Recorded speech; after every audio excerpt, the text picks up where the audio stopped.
அப்ப ஒரு உயிரினம் மட்டும் அளவுக்கு மீறி துள்ளப்படுதுன்னு வச்சுக்கோங்க. எடுத்துக்காட்டா டைனோசர்கள் ஒரு காலத்துல இருந்தது.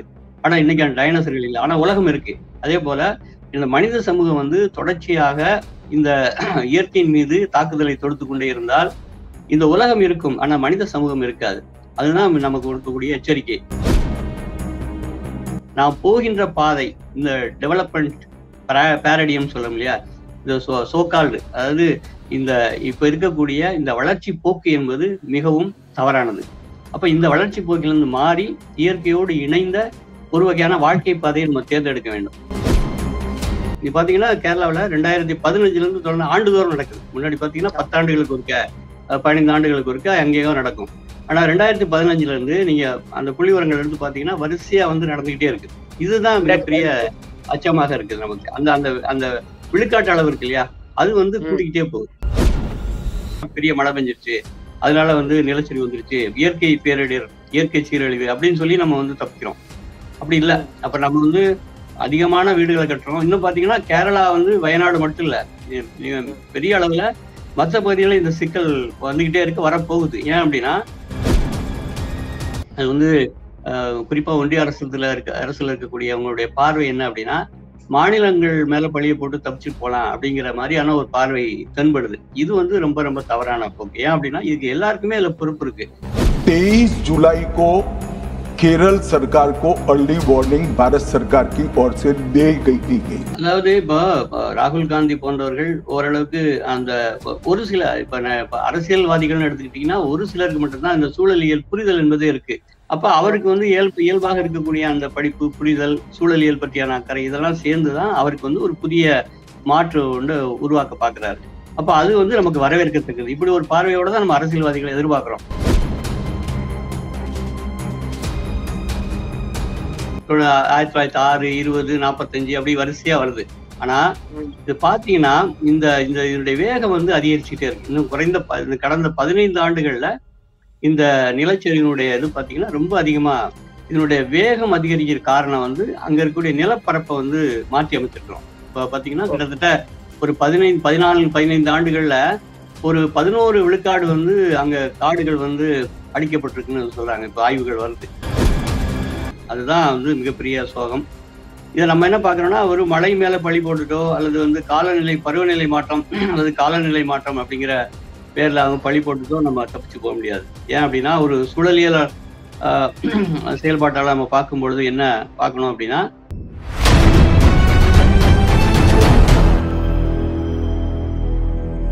அறக்கழகம் பார்வையாளருக்கு வணக்கம்.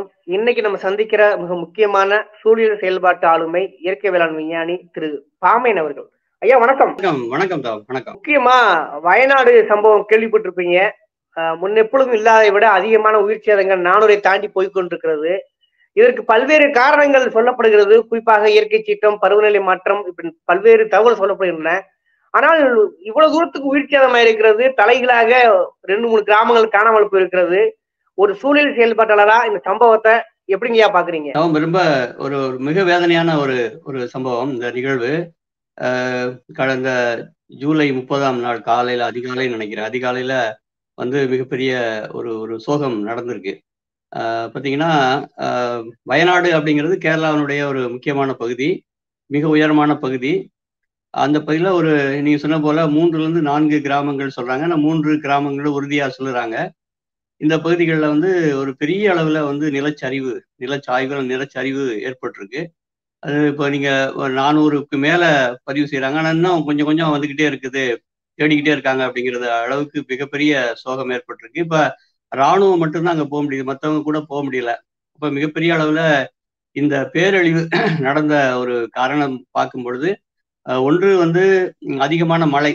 அது கிட்டத்தட்ட 500-600 மில்லிமீட்டர் வரைக்கும் மழை பொழிவு பதிவாயிருக்கு. அதாவது 24 மணி நேரத்துக்குள்ள அந்த அளவுக்கு பெரிய அளவுல மழை. இப்போ ராமநாதபுரம் மாவட்டத்திலாம் பாத்தீங்கன்னா ஒரு ஆண்டுக்கு பெய்யக்கூடிய மழை அளவு 24 மணி நேரத்துக்குள்ள அல்லது ஒரு 2 நாட்குள்ளன்னு வச்சுங்களேன், 2 நாட்குள்ள வந்து அங்க பெய்யிருக்கு. அப்போ அந்த ஒரு 90 டிகிரி அளவுக்கு அந்த சாய்மானம் இருக்குங்கிறாங்க. அப்ப அந்த அளவுக்கு பெய்யக்கூடிய மழையினால அந்த நிலம் வந்து உடனடியா அந்த மண்ணானது அந்த பாறையில இருந்து பிடிப்பை விட்டு அப்படி கலண்டு வர ஆரம்பிச்சிருக்கு. அதுதான் வந்து மிகப்பெரிய சோகம். இதை நம்ம என்ன பாக்குறோம்னா ஒரு மழை மேல பழி போட்டுட்டோ அல்லது வந்து காலநிலை பருவநிலை மாற்றம் அல்லது காலநிலை மாற்றம் அப்படிங்கிற பேர்ல அவங்க பழி போட்டுட்டோ நம்ம தப்பிச்சு போக முடியாது. ஏன் அப்படின்னா ஒரு சூழலியல் செயல்பாட்டால நம்ம பார்க்கும் பொழுது என்ன பார்க்கணும் அப்படின்னா இந்த பேரழிவுக்கான காரணங்கள்ல பெரும்பகுதியானது மனிதர்கள் மேலதான். குறிப்பாக வந்து இந்த இந்த வளர்ச்சியினுடைய போக்கு தான். அதைத்தான் நம்ம வந்து குற்றஞ்சாட்டணும். அது தனி மனிதர்கள் மேல குற்றஞ்சாட்டுறதுக்கு ஒண்ணும் இல்லை. அதே போல அங்க அப்பாவி மக்கள் மேல குற்றஞ்சாட்டிட்டு அவங்க தான் அதுக்கு காரணம் அப்படின்னு சொல்றதுக்கும் நமக்கு தயாரா இல்லை. பொதுவாகவே இன்னைக்கு இருக்கக்கூடிய இந்த இந்த போக்கு இருக்கு இல்லையா, இந்த சூழலியல் அதாவது இந்த வளர்ச்சின்னு சொல்லக்கூடிய அல்லது மேம்பாடுன்னு பேசக்கூடிய இந்த டெவலப்மெண்ட் கான்செப்ட் இருக்கு இல்லையா, இதுதான் மிகப்பெரிய கேள்வியாக மாறுது. இப்ப பாத்தீங்கன்னா இந்த இதை பத்தி நிறைய ஆய்வுகள் வருது. இப்போ எப்போ வந்து இந்த லேண்ட்ஸ்லைடுன்னு சொல்றோம் இல்லையா, இந்த நிலச்சிறைவு அல்லது நிலச்சிறைவு அப்படிங்கிறத சங்க இலக்கியத்துல கூட நிலம் புடை பெயர்வதாயினும் அப்படின்னு ஒரு குரல்ல வந்து நமக்கு ஒரு பாடல்ல வந்து நமக்கு பதிவாயிருக்கு. என்ன அப்படின்னா இந்த செய்தி கொண்டோர் உய்தி இல்லை அப்படிங்கிற பாடல் நற்றினை பாடல்ல நீங்க பார்க்கலாம். அதாவது அந்த நிலம் புடை பெயர்தல் அப்படிங்கிறது வந்து வரலாற்றுல அல்லது நீண்ட காலமாகவே அந்த செயல்பாடு நடந்திருக்கு, அதை மறுக்கல. ஆனா இதனுடைய வேகம் வந்து அதிகரிச்சு. முதல்ல நமக்கு வந்து பதிவு என்ன வருதுன்னா 1894 வந்து ஹிமாலயன் பகுதியில, அதாவது வடக்கா இருக்கக்கூடிய அந்த இமயமலை பகுதியில நமக்கு ஒரு பதிவு கிடைக்குது. அதுல இருந்து அப்படியே தொடர்ச்சியா 1906, 20, 45 அப்படி வரிசையா வருது. ஆனா இது பாத்தீங்கன்னா இந்த இதனுடைய வேகம் வந்து அதிகரிச்சுட்டே இருக்கு. இன்னும் குறைந்த கடந்த 15 ஆண்டுகள்ல இந்த நிலச்சரிவினுடைய இது பாத்தீங்கன்னா ரொம்ப அதிகமா பதிவாயிருக்கு. அப்ப நம்ம என்ன பார்க்க வேண்டியிருக்கு அப்படின்னா, இயற்கையாக நடக்கக்கூடிய ஒரு நிலச்சரிவு அல்லது இந்த லேண்ட்ஸ்லைடுன்னு சொல்லக்கூடிய இந்த சிக்கல் என்பது இருந்தால் கூட இதனுடைய வேகம் அதிகரிக்கிற காரணம் வந்து அங்க இருக்கக்கூடிய நிலப்பரப்பை வந்து மாற்றி அமைச்சிருக்கிறோம். இப்ப பாத்தீங்கன்னா கிட்டத்தட்ட ஒரு 15 ஆண்டுகள்ல ஒரு 11 விழுக்காடு வந்து அங்க காடுகள் வந்து அழிக்கப்பட்டிருக்குன்னு சொல்றாங்க. இப்ப ஆய்வுகள் வருது. பார்க்கும்போது ரொம்ப அச்சமா இருக்கு. கிட்டத்தட்ட 1500 சதுர கிலோமீட்டர் கூடிய அந்த பரப்பானது குறைக்கப்பட்டு 1700கள் இருந்தது 1500களுக்கு மாற்றப்பட்டிருக்கு. அந்த அளவுக்கு வந்து காடுகளை வெட்டி இருக்கிறாங்க. அப்புறம் பாத்தீங்கன்னா ஏற்கனவே மாதவ காட்களுடைய அறிக்கை, அப்புறம் கஸ்தூரங்களுடைய அறிக்கை, இதெல்லாம் பாத்தீங்கன்னா இந்த வைத்திரி அந்த அந்த கிராமம் என்பது ஹாட்ஸ்பாட் 1 அப்படின்னு சொல்றாங்க. அதாவது A1 சொல்ல பிரிவுல வைக்கிறாங்க. அப்படின்னா மிக மிக சென்சிட்டிவான பகுதி, உடனடியாக வந்து பாதிப்புக்குள்ளாக்கூடிய பகுதி அப்படின்னு அவங்க தெரிவிக்கிறாங்க. அப்ப அந்த மாதிரி பகுதிகளில் எப்படி வந்து டூரிசத்தை அனுமதிக்கிறாங்க, எப்படி வந்து கட்டடங்களை அனுமதிக்கிறாங்கிற கேள்வி வருது இல்லையா? அப்ப இதில் இருக்கக்கூடிய மிகப்பெரிய அளவுல அரசனுடைய கொள்கை திட்டங்கள், அப்ப அரசு அதிகாரிகளுடைய போக்கு, எல்லாமே உள்ளடங்கி இருக்கு. அப்ப இதெல்லாம் கொஞ்சம் கொஞ்சமா சேர்ந்து ஒரு கட்டத்துல முக்கியமாக வந்து ஒரு பெரிய அளவுல மழை பெய்யும் பொழுது அது வந்து சிதைச்சிருது. அப்ப நம்ம என்ன பண்றோம் அப்படின்னா, பெரிய அளவுல பொதுவா பேசக்கூடிய எல்லாருமே என்ன செய்யறாங்கன்னா, பெரிய மழை பெஞ்சிருச்சு, அதனால வந்து நிலச்சரிவு வந்துருச்சு, இயற்கை பேரிடர், இயற்கை சீரழிவு அப்படின்னு சொல்லி நம்ம வந்து தப்பிக்கிறோம். அப்படி இல்லை. அப்ப நம்ம வந்து அதிகமான வீடுகளை கட்டுறோம். இன்னும் பாத்தீங்கன்னா கேரளா வந்து வயநாடு மட்டும் இல்ல, பெரிய அளவுல மற்ற பகுதிகளில் இந்த சிக்கல் வந்துகிட்டே இருக்கு, வரப்போகுது. ஏன் அப்படின்னா அங்க நீங்க முன்னாடி போனீங்கன்னா கடவுளின் தேசம் அப்படின்னு நம்ம கேரளாவை சொல்லுவோம். அந்த அளவுக்கு காடுகளும் மலைகளும் நிறைந்து ஆறுகளும் அருவிகளும் இருக்கக்கூடிய ஒரு அற்புதமான பூமி. ஆனா என்ன ஆயிடுச்சு அப்படின்னா நிறைய அளவு வெளிநாடுகளுக்கு போவாங்க. அங்க தொழிற்சாலை என்பது இயல்பாகவே அந்த மக்கள் வந்து விழிப்புணர்வு பெற்ற மக்கள், அதனால பெருந்தொழிற்சாலைகள், மாசுபடுத்தும் தொழிற்சாலைகளை அனுமதிக்கிறது இல்லை. ஆனா அதுக்கு முன்னாடியே பாத்தீங்கன்னா தேயிலை தோட்டங்கள், காப்பி தோட்டங்கள் அப்படிங்கிற மாதிரியான ரப்பர் தோட்டங்கள் அப்படிங்கிற மாதிரி தோட்ட சாகுபடி, இந்த எஸ்டேட்னு வருது பார்த்தீங்களா, அந்த மாதிரி பெருந்தோட்ட சாகுபடி என்பது அங்க தொடங்கிருச்சு. அதிலே வந்து உங்களுக்கு அந்த நிலப்பரப்பை வந்து நம்ம கை வைக்க ஆரம்பிச்சிட்டோம். இயற்கையினுடைய நிலப்பரப்புல வந்து நிறைய சிக்கல்களை ஏற்படுத்த ஆரம்பிச்சிட்டோம். ஆனாலும் கூட அதுல ஒரு தாவரம் இருந்ததுனால அது தப்பிச்சு குழைச்சு வந்தது. ஆனா இப்ப என்ன ஆச்சுன்னா பெருமளவு மக்கள் வந்து கல்ஃப் நாடுகளுக்கு, அதாவது வளைகுடா நாடுகளுக்கு சென்று ஓரளவுக்கு செல்வம், எப்படி தமிழ்நாட்டில இருந்து இப்போ வந்து ஐரோப்பா அமெரிக்கா போன்ற நாடுகளுக்கு சென்று அந்த சாஃப்ட்வேர் இண்டஸ்ட்ரி வளர்ந்த பிறகு ஓரளவுக்கு பணப்பொருளாதாரம் பெருக ஆரம்பிச்சதோ, அது போல அதுக்கு முன்பே நீங்க கேரளாவில் பார்த்தீங்கன்னா அந்த கல்ஃப் நாடுகளுக்கு, வளைகுடா நாடுகளுக்கு சென்ற அந்த இளைஞர்கள் நிறைய சம்பாத்தியம் பண்ணி அங்க வந்து அவங்களுடைய ஒரு கேரளாக்காரன் நீங்க சந்திச்சு பேசுனீங்கன்னா அவருடைய கனவு என்ன அப்படின்னு கேட்டீங்கன்னா ஒரு நல்ல வீடு கட்டுறது, அதுவும் வந்து பக்கத்துல இருக்கவங்க பொறாமைப்படுற அளவுக்கு ஒரு பெரும் வீடு கட்டுறது அப்படிங்கிறது தான் அவங்களுடைய ஒரு கனவாவே இருக்கும். அப்படி ஒரு ஆர்வம் அவங்களுக்கு. ஆக எங்க பார்த்தாலும் நீங்க ஒரு 10-20 ஆண்டுகள்ல கேரளாவினுடைய முகம் என்பது மாற்றப்பட்டு வீடுகள், கட்டடங்கள், டூரிசம்னா ஈகோ டூரிசம் கிடையாது, அதை தாண்டிய ஒரு வகையான ஒரு சுற்றுலா என்பது அங்க பெருகி இருக்கு. ஆக கேரளாவுடைய பல பகுதிகள், இப்ப திருவனந்தபுரம் போனீங்கன்னா நிறைய கட்டடங்களா தான் பார்க்க முடியும். ஒரு காலத்துல திருவனந்தபுரம் போனீங்கன்னா அவ்வளவு மரங்களும் செழிப்பா இருக்கக்கூடிய பகுதிகளா இருந்தது. இப்ப இந்த மாதிரியான போக்கு என்ன ஆயிடுச்சு அப்படின்னா, ஒட்டுமொத்தமாக அந்த ஒரு ரொம்ப ஃப்ரகைல் ஈகோ சிஸ்டம் சொல்லுவாங்க. அதாவது ரொம்ப ஒரு கூருணர்வு உள்ள மென்மையான பகுதி அந்த பகுதி. அப்ப அவ்வளவு மென்மையான பகுதி, எப்படி ஒரு பூவை நீங்க கையில எடுத்து நீங்க அணுகுனீங்கன்னா எவ்வளவு சுகமா அப்படி இருக்கணுமோ, கவனமா இருக்கணுமோ, அது போலதான் அந்த பகுதியிலையும் இருக்கணும். இப்போ பூவை நீங்க எடுத்து கசக்கிட்டீங்கன்னா அது வீணா போயிடும். அது மாதிரிதான் பூ போன்ற ஒரு பகுதி தான் கேரளாவினுடைய அந்த அந்த சூழலியல் அமைப்பு. அதை போய் நம்ம வந்து சிதைச்சுக்கிட்டு இருக்கோம். அது அப்படியே வந்து பின்பக்கம் பாத்தீங்கன்னா நமக்கு தமிழ்நாட்டுக்கு இது ஒரு கேரளா மட்டுமே ஒரு பெரிய வருத்தப்பட்டு போறதுக்கான ஒன்று அல்ல. தமிழ்நாட்டுக்கு இதே சிக்கல் இருக்கு. நீங்க நீலகிரியில தொடங்கி நீங்க இங்க அம்பாசமுத்திரம், மணிமுத்தாறு வரைக்கும் பாத்தீங்கன்னா ஒரு ஒரு ரொம்ப சென்சிட்டிவான பகுதி. இங்கேயுமே வந்து இந்த மாதிரியான இப்போ அங்கேயாவது கேரளாவிலேயாவது பாத்தீங்கன்னா சில இடங்கள்ல குவாரிகள் 1-2 தேரலாம். ஆனா நீங்க தமிழ்நாட்டுல பாத்தீங்கன்னா எல்லா இடங்கள்லயும் குவாரிகள், கல் குவாரிகள், அப்புறம் செங்கல் சூளைகள் ஒட்டுமொத்தமாக வந்து இங்க அதிகமாயிட்டே இருக்கு. அப்ப இதனுடைய விளைவு என்ன ஆகுன்றது அடுத்த எச்சரிக்கை நமக்கு. ஆக இந்த நிலச்சரிவு என்பது மனிதர்களால் தூண்டப்பட்ட இயற்கையால் வந்து அது நிகழ்ந்திருந்தா கூட மனிதர்களால் தூண்டப்பட்ட சிக்கல் என்றுதான் நம்ம பார்க்கணும்.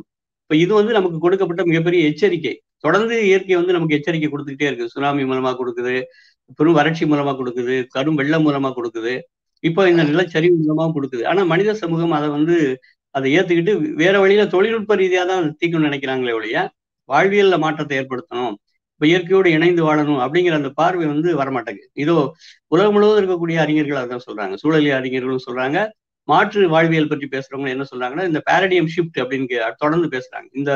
இந்த போக்கு இருக்கு இல்லையா, இந்த போக்கு மாறாத வரைக்கும் இப்படி ஒரு சிக்கல்களை நம்ம தொடர்ந்து சந்திக்க வேண்டிய நெருக்கடி இருக்குன்னு சொல்றாங்க. இல்ல, முக்கியமா நீங்க சொல்லுகிற பொழுது நவீன காலத்துல கடந்த 15 ஆண்டுகளாகத்தான் இந்த வேகம் அதிகரிச்சுன்னு சொல்றீங்க. ஆனா கடந்த காலங்கள்ல வரலாற்றுல இந்த மாதிரியான நிலச்சரிவு நிகழ்ந்தவே இல்லையா? அந்த அளவுக்கு இந்த அளவுக்கும் ஒப்பீட்டு அளவில் என்ன வேறுபாடு இருக்கு? அல்லது நவீன தொழில் வளர்ச்சியினாலதான் இந்த பிரச்சனைங்கிறத எப்படி அட்ரஸ் பண்றீங்க? கடந்த காலத்துல இது நடக்கவே இல்லை என்று எடுத்துக்கொள்ளலாமா?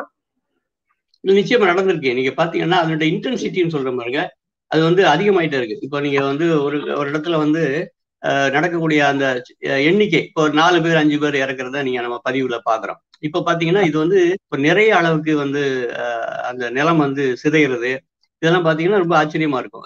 ஒரு ஆச்சரியம்ன்றதை விட ரொம்ப அச்சமா இருக்கு. இப்போ பாத்தீங்கன்னா ஒரு 46 வீடு போச்சு, அல்லது இப்போ இந்தோனேஷியால ஒரு பெரிய நிலச்சரிவு ஏற்பட்டப்ப கிட்டத்தட்ட 4000 பேர்களுக்கு மேல இறந்ததாக பதிவு இருக்கு. ஆனா இந்தியாவில் அப்படி இல்லை. இந்தியாவில இன்னும் சொல்ல போனா இந்த இமயமலை பகுதியில தான் பெரிய அளவுல கிட்டத்தட்ட 80 விழுக்காடு அந்த நிலச்சரிவு வந்து அங்கதான் நடந்திருக்கு.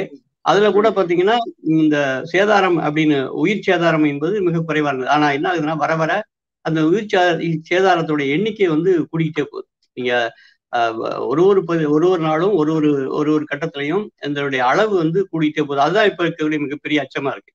இப்போ நீங்க ஒரு 5 பேர் இறந்தாங்க, ஒரு 10 பேர் இறந்தாங்க அப்படிங்கிறது மாறி ஒட்டுமொத்தமா ஒரு கிராமமே உள்ள போகுது அப்படிங்கிறது தான் மிகப்பெரிய அச்சமா இருக்கு. இந்த இந்த இந்த இன்டென்சிட்டின்னு சொல்றோம் இல்லையா, இந்த தீவிரத்தன்மை, இது வந்து பாத்தீங்கன்னா நாளுக்கு நாள் கூடிக்கிட்டே போகுது. இதைத்தான் நம்ம இப்ப எச்சரிக்கை விரும்புறோம். அப்ப வழக்கமா நடந்ததுக்கும் இதுக்கு உள்ள வேறுபாடு என்ன அப்படின்னா, வழக்கமாக நடக்கிறது வந்து இயற்கையிலே நடக்கக்கூடிய சம்பவங்கள்ல சேதாரம் என்பது மிக குறைவா இருக்கு. ஆனா இப்ப நடக்கக்கூடிய இந்த நிலச்சரிவுகள்ல சேதாரத்தினுடைய அளவு மிக அதிகமா இருக்கு. அதனுடைய விழுக்காட்டு அளவு கூடிக்கிட்டே போகுது. நீ பாத்தீங்கன்னா கேரளாவில் 2015 இருந்து தொடர்ந்து ஆண்டுதோறும் நடக்குது. முன்னாடி பாத்தீங்கன்னா 10 ஆண்டுகளுக்கு ஒருக்க, 15 ஆண்டுகளுக்கு ஒருக்க அங்கேயும் நடக்கும்.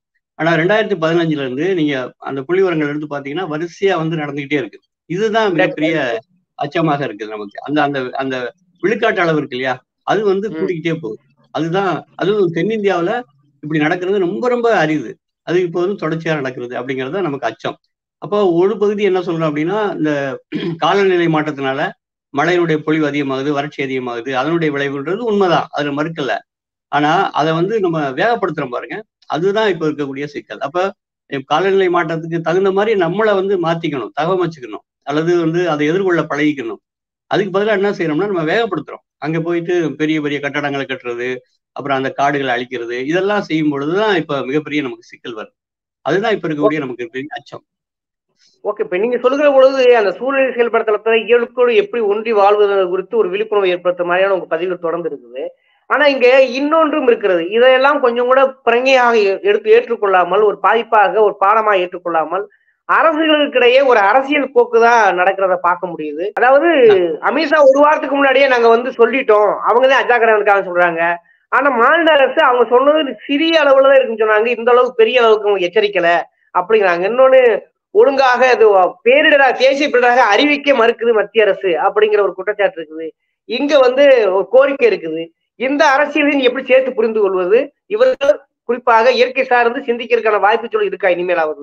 அதாங்க, இப்ப நான் முதல்ல சொன்னது போல இந்த டவுன் டேத்துல ஒரு சின்ன ஒரு கார்ட்டூன் போட்டிருந்தாங்க, ஒரு ஒரு கருத்து படம். அதுல இஷ்யூஸை விட்டுட்டு நான் இஷ்யூக்கு எப்படி போறாங்க அப்படிங்கறதுதான் அந்த கருத்து படத்தினுடைய சாராம்சம். என்ன பண்றாங்கன்னா, இப்போ எக்ஸ்ட்ரீம் வெதர் அப்படின்னு நம்ம சொல்றாங்க. ரொம்ப மோசமான காலநிலை இருக்குது, பருவநிலை இருக்குது, வெப்பநிலை மாறுது அப்படிங்கிறத விட்டுட்டு அவங்களுடைய பேசுற பேச்சுக்கள்லாம் பார்த்தீங்கன்னா, எப்படி ஆளுநர்கள் ஒரு மாநிலத்துக்குள்ள போய் நீங்க எப்படி உள்ள போய் அது வேலை செய்யணும் அப்படின்னு நான் இஷ்யூல போய் அவங்க வேலை செய்யறாங்க. இதுதான் இங்க மிகப்பெரிய சிக்கல். இப்போ ஆட்சியாளர்கள் இஷ்யூஸ்ல எது ரியல் இஷ்யூஸ் சொல்லுமோ, அதாவது உண்மையான சிக்கல்களுக்குள்ள தங்களுடைய கவனத்தை செலுத்தாம, சிக்கல் அல்லாத அல்லது உண்மைக்கு புறம்பான அல்லது ஒரு அவங்களுக்கு என்ன தேவையோ அப்படியான ஒரு நெருக்கடிகளுக்குள்ள சிக்கல்களுக்குள்ள அதை மேம்படுத்தி ஹைலைட் பண்ணி அதுக்குள்ள போய் தங்கள் தலையை நீட்டிக்கிறாங்க, உள்ள நுழைச்சுக்கிறாங்க. இது என்ன ஆகும் அப்படின்னா, அவங்களுக்கு அரசியல் ஆட்சி பண்றதுக்கு வசதியா இருக்குமே ஒழிய மக்களுடைய சிக்கல்களை தீர்க்கிறதுக்கு உதவாது. அப்போ இந்த ஒட்டுமொத்தமான அரசியல் செயல்பாடு என்பது அது குறிப்பா ஒன்றிய அரசுல இருக்கக்கூடிய அவங்களுடைய பார்வை என்ன அப்படின்னா, மாநிலங்கள் மேல பழிய போட்டு தப்பிச்சு போலாம் அப்படிங்கிற மாதிரியான ஒரு பார்வை தென்படுது. இது ரொம்ப ரொம்ப தவறான போக்கு. ஏன் அப்படின்னா, இதுக்கு எல்லாருக்குமே அதுல பொறுப்பு இருக்கு. மாநில அரசு மட்டும் இல்ல, ஒன்றிய அரசு மட்டும் இல்ல, அடித்தட்டுல ஆய்வாளர்களுக்கு மட்டுமல்ல, பொதுவாக செயல்பாட்டாளர்கள்ல இருந்து அந்த சாதாரண மக்கள் வரைக்கும் எல்லாத்துக்குமே அதுல பொறுப்பு இருக்கு. இப்போ இந்த போக்கு, இப்ப எடுத்துக்காட்டா ஒருத்தர் போய் அங்க டூரிசத்துக்கு போறாருன்னு வச்சுக்கலாம், அங்க ஒரு பிளாஸ்டிக் பாட்டில் எடுத்து போய் தூக்கி போட்டு போற காட்டுக்குள்ள போறது எந்த வகையில சரியா இருக்கும்? இதே பொறுப்புணர்வு ஆட்சியாளர் அமைச்சர்களுக்கு இருக்கணும். அப்ப நம்ம செய்யக்கூடிய செயல்பாடுகள் இந்த சூழல் எப்படி சிதைக்குது, அல்லது நம்ம செய்யக்கூடிய செயல்பாடுகள் எப்படி இந்த நீரை மாசுபடுத்துது அல்லது இந்த நிலத்தை சிதைக்குது அப்படிங்கிற அந்த அக்கறை இருக்கு இல்லையா, அந்த உணர்வு ஒட்டுமொத்தமா குறைஞ்சிருக்கு.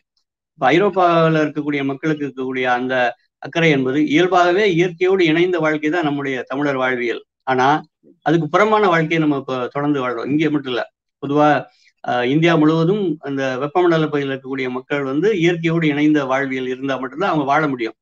ஆனா ஐரோப்பாவில் இருக்கக்கூடிய இயற்கையை எதிர்த்து வாழக்கூடிய ஒரு சூழல்ல இருக்கக்கூடியவன். ஆனா அவன் சிந்திக்கிறான், எப்படி இயற்கையை பாதுகாக்கணும், இயற்கையோட நெருக்கமா இருக்கணும், சிக்கல்களை எப்படி தவிர்க்கணும் அப்படிங்கிறது அவன் நம்முடைய நோக்கி வந்துகிட்டு இருக்கான். ஆனா நாம என்ன செய்யறோம் அப்படின்னா, அவங்கள நோக்கி ஓடிக்கிட்டு இருக்கோம்.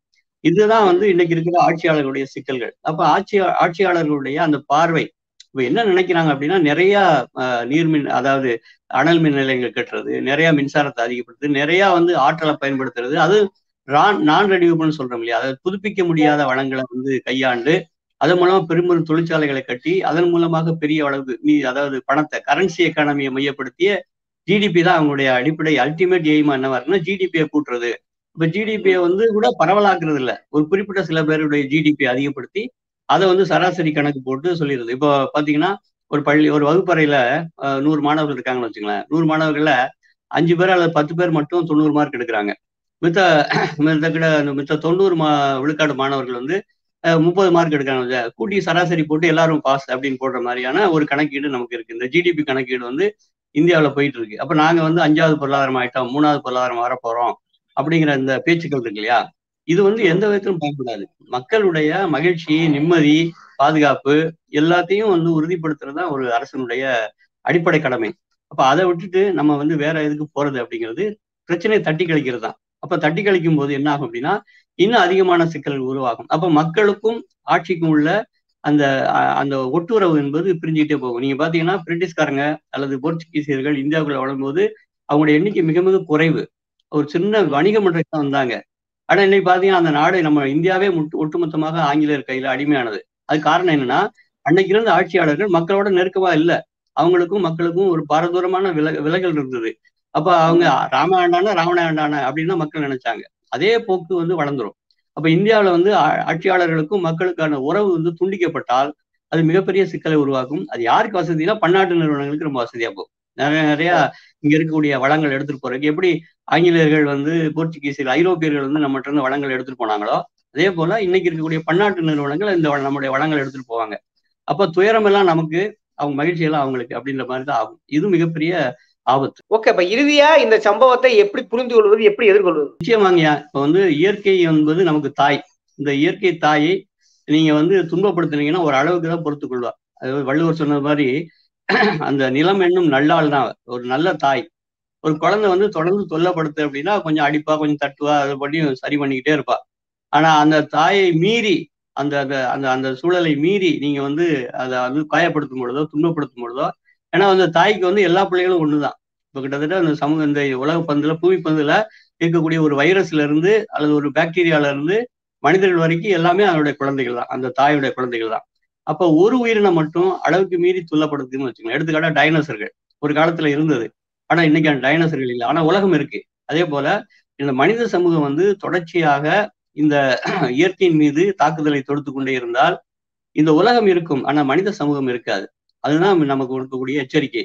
ஆகவே நாம வந்து மிக மிக கவனமாக ஒரு தாயோட எப்படி ஒரு குழந்தை உறவாடுதோ, எப்படி ஒரு தாயோடு குழந்தை அன்பு செலுத்துதோ, அது போல நாம் இயற்கையோடு இயைந்த வாழ்க்கையை பின்பற்றால் மட்டும்தான் இந்த மாதிரியான சிக்கல்கள் இருந்து தப்பிக்க முடியும். இயற்கை சீற்றங்களில் நடப்பது என்பது இயல்பானது, அதில் மாற்று கருத்து இல்லை. ஆனால் அதை அதிகப்படுத்தி அதை வந்து அதிலிருந்து தப்பிக்க முடியாத அளவுக்கு ஒரு நெருக்கடிக்குள்ள கொண்டு போய் சேர்க்கக்கூடிய இந்த பொருளாதார மாதிரி என்பது மிக ஆபத்தானது. ஆகவே நம்ம இறுதியாக எப்படி புரிந்து கொள்ள வேண்டும் என்றால், நாம் போகின்ற பாதை இந்த டெவலப்மெண்ட் பேரடியம் சொல்லும் இல்லையா, இந்த சோகால்டு, அதாவது இந்த இப்ப இருக்கக்கூடிய இந்த வளர்ச்சி போக்கு என்பது மிகவும் தவறானது.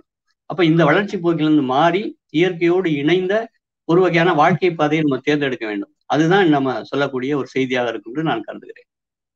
ஓகே, இதுல வந்து ராகுல் காந்தி குறித்து ஒரு கேள்வி இருக்க வேண்டியிருக்கிறது. ஏனென்றால் அவரோட அணுகுமுறை இருக்கு இல்லையா, இந்த விபத்தை பொறுத்தவரை அவரோட அணுகுமுறை ரொம்ப மக்களோட நெருக்கமாக இருப்பதை பார்க்க முடிந்தது. ஏன் இந்த கேள்வி உங்கள்கிட்ட கேட்கிறேன்னா, கடந்த காலத்துல வந்து நதிநீர் இணைப்பு குறித்து அவர்கிட்ட கேள்வி கேட்கும் பொழுது அது இயற்கைக்கு எதிரானதுங்கிறத தெளிவா சொன்னாரு. அதை ஒருபோதும் செய்யக்கூடாதுங்கிறத சொல்லுவாங்க.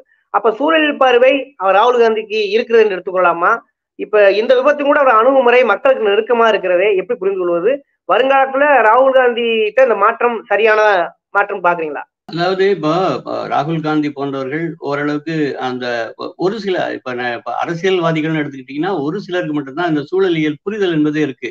இப்ப பல பேர்கிட்ட நீங்க 90 விழுக்காடு அரசியல்வாதிகள் இப்ப வந்து ஒரு ஒரு மக்களுக்கு வேலை கொடுக்க வேண்டும்னா பெரிய பெரிய தொழிற்சாலை கட்டணும், அது மூலமா தான் வேலை கிடைக்கும் அப்படிங்கிற ஒரு முன்னையான பார்வை தான் வச்சிருக்காங்க. அதுல ஒரு சில தேர்ந்தெடுக்கப்பட்ட ஒரு சில அரசியல்வாதிகளுக்கு தான் சூழலியலோடு சேர்ந்த வளர்ச்சி என்பதுதான் சரியானது அப்படிங்கிற பார்வை இருக்கு. அதுல ஒருத்தர் வந்து ராகுல் காந்தின்னு வச்சுக்கலாம். இப்ப ராகுலை பொறுத்தளவுல அவருக்கு வந்து நெருக்கடி இருக்கு. இப்ப வந்து மிகப்பெரிய ஒரு ஒரு ஒரு அரசியல் சிக்கல்கள் அவருக்கு வருது. இப்ப காங்கிரஸ் என்பது பல ஆண்டுகளாக ஆட்சிக்கு வர முடியல. அப்புறம் அங்க இருக்கக்கூடிய காங்கிரஸ்ல இருக்கக்கூடிய பல தலைவர்கள் கிட்டத்தட்ட பாஜகவினுடைய கருத்துக்களை ஆதரிக்கக்கூடிய ஒரு தலைவர்களாக மூத்த தலைவர்களாக இருக்கிறாங்க. அதெல்லாம் அவர் வந்து அதை வந்து வின்னோவர் பண்ண வேண்டியிருக்கு. அதுல இருந்து அடுத்த கட்டமா கடந்து போக வேண்டியிருக்கு. அப்போ அவருக்கு ஒரு மாற்று சிந்தனை ஒன்று வர வேண்டிய ஒரு நெருக்கடி ஏற்படுது. எப்படி தென்னிந்தியாவில் இருக்கக்கூடிய அரசியல் கட்சிகள் அதாவது அந்த மாநில கட்சிகளாக இருந்தா கூட அவங்க வந்து ஒரு மாற்று சிந்தனை முறை, மாற்று கொள்கை முறையை வைக்கிறாங்களோ அப்படி ஒரு தேவை அவருக்கு ஏற்படுது. அது அப்போ ஒரு நேரட்டிவை செட் பண்ணி ஆகணும். அப்படிதான் அவர் வந்து சர்வைவ் ஆக முடியும். அப்ப அவருக்கு வந்து இயல்பாக இருக்கக்கூடிய அந்த படிப்பு, புரிதல், சூழலியல் பற்றியான அக்கறை இதெல்லாம் சேர்ந்துதான் அவருக்கு வந்து ஒரு புதிய மாற்று ஒன்று உருவாக்க பாக்குறாரு. அப்ப அது வந்து நமக்கு வரவேற்கத்தக்கது. இப்படி ஒரு பார்வையோட தான் நம்ம அரசியல்வாதிகளை எதிர்பார்க்கிறோம். அப்ப என்னன்னா சூழலியல் என்பது ஒரு வளர்ச்சியில முக்கியமான ஒரு கட்டத்துல இருக்குது. அப்ப நம்ம வெறும் வளர்ச்சின்னு சொல்லிட்டு நம்மளுடைய இயற்கை வளங்களை அடிச்சிடக்கூடாது அப்படிங்கிற பார்வை அவருக்கு இருக்கு. அது மட்டும் இல்லாம அவருடைய அணுகுமுறை என்பது இப்ப கடந்த 10 ஆண்டுகள்ல மாற்றங்கள் மிக சிறப்பாக வந்திருக்கு. ஒரு விளையாட்டு பிள்ளை வாரி எல்லாரும் கேள்வி பண்ணிக்கிற நேரத்துல அவர் தொடங்கிய அந்த பயணம் இருக்கு இல்லையா, இந்தியா முழுவதும் சென்று வந்த பயணம். ஏன்னா இப்ப நடைப்பயணம் என்பது நிச்சயமாக ஒரு சமூக செயல்பாட்டாளரை மாற்றும். அது வந்து காந்தியில தொடங்கி நீங்க புத்தர்ல இருந்து எல்லாரும் எடுத்துக்கிட்டாலும் சரி, மக்களோட நெருக்கமாக இருக்கதான் மக்களுடைய அந்த சிக்கல்கள் என்ன, அவங்களுடைய துயரங்கள் என்ன, அவங்க எப்படி வந்து அணுகுறாங்க அப்படிங்கிறத பொதுவா பாத்தீங்கன்னா, ஒரு சாலையில வந்து போறோம். நம்ம போறதுக்கு ஒரு சாதாரண பேருந்துல ஏறி நீங்க போனீங்கன்னா அந்த பேருந்துல எப்படியான நெருக்கடி இருக்குது, எப்படி ஸ்டாண்டிங்ல மக்கள் போறாங்க, எப்படி டிக்கெட் எடுக்க சிரமப்படுறாங்க, அந்த சாலைகள் எப்படி உடைஞ்சிருக்கா அப்படிங்கிறது எப்ப தெரியும் அப்படின்னா, ஒரு அமைச்சர் வந்து அதுல பயணம் செய்யணும். ஆனா நம்ம அமைச்சர்கள் போறக்கூடிய கார்கள் பாத்தீங்கன்னா மிக வசதியான சொகுசு கார்கள். அவங்களுக்கு அந்த மக்களுடைய பிரச்சனையே தெரியாது. அந்த சாலை குண்டும் குழியா இருந்தா கூட அவங்க குலுங்காம போற கார்ல போவாங்க. அப்ப எப்படி தெரியும்? அப்ப விமானத்துல பறந்துகிட்டோ, ஹெலிகாப்டர்ல பறந்துகிட்டோ போனீங்கன்னா மக்களுடைய துயரம் தெரியாது. நீங்க பாத்தீங்கன்னா அந்த காலத்துல மன்னராட்சி காலத்துல கூட மாறு வேஷத்துல போய் மக்களை போய் சந்திச்சு அவங்களுடைய பிரச்சனையை கேட்பாங்கன்னு கேள்விப்பட்டிருக்கோம். ஆனா இன்னைக்கு வந்து இருக்கக்கூடிய அரசியல்வாதிகள் நீங்க பாத்தீங்கன்னா யாருமே வந்து சாதாரண மக்களோட பயணிக்கிறதே இல்லை. அவங்க முழுக்க முழுக்க அவங்களுடைய பயணம் எல்லாமே விமானத்திலையும் சொகுசு கார்களையும் தான் பயணிக்கிறாங்க. அப்ப எப்படி மக்களுடைய சிக்கல்கள் அவங்களுக்கு தெரியும்? இப்ப மக்கள் என்பது மன்னர்கள் என்பது மக்களோட இருக்குன்னு அந்த காலத்துல சொன்ன காலத்துல விட்டுட்டு, இப்ப மக்களாட்சியில கூட அந்த இருக்கிற அமைச்சர்களோ அல்லது பொறுப்பாளர்களோ தலைமை அதிகாரிகளோ வந்து மக்களோடு பயணிக்கிறதே இல்லை. மக்களோடு பயணிக்கும் பொழுதுதான் வரும். அது வந்து அந்த மாற்றம் வந்து ராகுல் காந்திட்ட இருக்குது. நம்ம தெரியுது. இப்ப மக்களை போய் சந்திக்கிறாரு, மக்களோடு உறவாடுறாரு. அப்பதான் தரையில படுக்கும் பொழுது அல்லது வந்து ஒரு கூடாரத்தில் தங்கும் பொழுதுதான் என்னென்ன சிரமம், கொசு கடிக்கிறது கூட அப்பதான் தெரியும். அப்ப நீங்க சொகுசான வாழ்க்கை வாழ்ந்து பழகிட்டீங்க அப்படின்னா மக்களுடைய துயரம் தெரியாது. இப்ப மக்கள் துயரம் தெரிஞ்சாதான் ஒரு தலைவனாக உருவாக முடியும். அப்ப தலைவனுக்கான தகுதி என்பது அது நம்ம சங்க இலக்கிய காலத்துல இருந்தே ஒரு பன்றியை பற்றி சொல்லுவார். நம்ம சங்க பாடல்ல ஒண்ணு சொல்லுவோம். தலைவனுக்கான தகுதி என்ன அப்படின்னா, ஒரு கூட்டம் இருக்குன்னு வச்சுக்கோங்களேன். அந்த கூட்டத்துல வந்து அது வந்து பின்னாடிதான் இருக்கும். அந்த அந்த பன்றி, ஆண் பன்றி.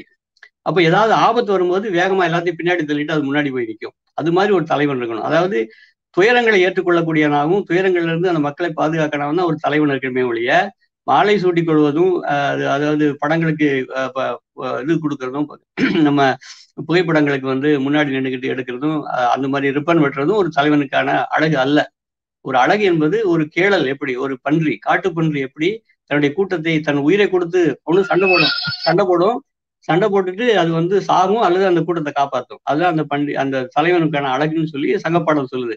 அப்படிதான் நமக்கு தலைவர்கள் தேவையா இருக்கு. இப்ப அந்த ஒரு தேவையை நிறைவு செய்வதற்காக நம்ம இருக்கக்கூடிய தலைவர்களை தேடிக்கிட்டு இருக்கோம். அது கிடைச்சா மகிழ்ச்சி, கிடைக்காதப்ப மீண்டும் நம்ம தேட வேண்டிய கட்டத்துலதான் இருக்கும். இதுதான் நம்ம சொல்ல வேண்டியது. ஓகே, இப்ப அது அதுதான் நம்ம புரிஞ்சுக்க வேண்டியது. ராகுல் காந்தி பயணப்பட்டிருக்கிறார், ஏதோ அந்த பக்குவத்தை நோக்கி நகர்வாத்திருக்கிறார். அதனாலதான் முன்னெப்பொழுதும் இல்லாத விட ஜாதிவாரி கணக்கு பண்ற விஷயத்துல ரொம்ப கராராக இருக்கிறார். அதனால அவமானப்படுத்துகிறார். அந்த நீங்க சொல்லக்கூடிய விஷயம் அவளை தென்படுது என்றுதான் நம்ம நம்புகிறோம். பார்ப்பது எப்படி நடக்கிறது என்று. உங்கள் கூர்மையான விமர்சனங்களை அப்படியே வந்து மக்களின் பார்வைக்கும் சூழலில் குறிப்பாக அரசியல் அதிகாரிகள் பார்வைக்கும் விட்டு விடுகிறேன். இந்த கூர்மையான விவாத சூழல் அறக்களத்துக்காக நேரம் ஒதுக்கியதுக்கு ரொம்ப நன்றிங்க. மிக்க நன்றி. நன்றி. நன்றி. வணக்கம்.